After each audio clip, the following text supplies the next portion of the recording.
नमस्कार, मी प्रमिला जांभरे। आज आपल्याला लसणाची चटणी बनवायची आहे। तर ही लसणाची पात आहे, ह्याला ही पिवळं पडलेलं हे शेवटचं शेंड असं कट करून घेतलेत मी। तर आपल्याला अगोदर ही पात चिरून घ्यायची आहे।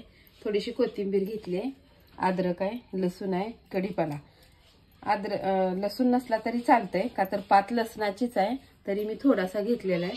तर आपल्याला अगोदर चिरून घ्यायचे पात सगळी, पात पण आणि कोथिंबीर पण चिरून घ्यायचे। ह्याला आपल्याला मिक्सरला बारीक करायचं असल्यामुळे मोठी जरी चिरली तरी काय नाही होत।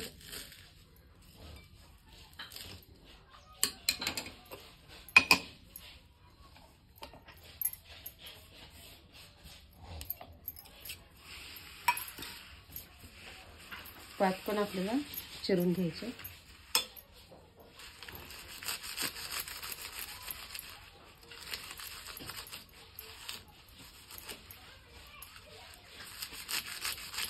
तर बघा, मी अशी पात चिरून घेतली लसणाची। तर हे मिक्सरच्या भांड्यात बसर एवढी घालते मी।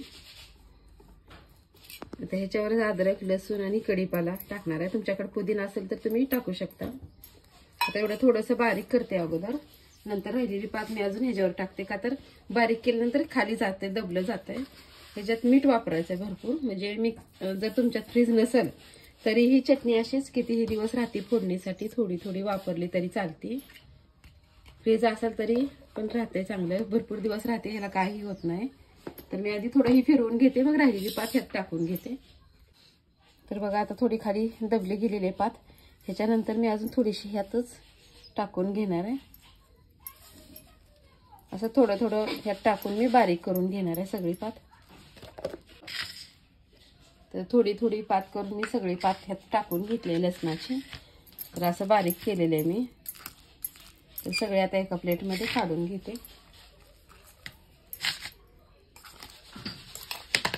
ही फोडणीसाठी किती पण दिवस चांगली राहते चटणी। ह्यात मी पाणी वापरलेलं नाही।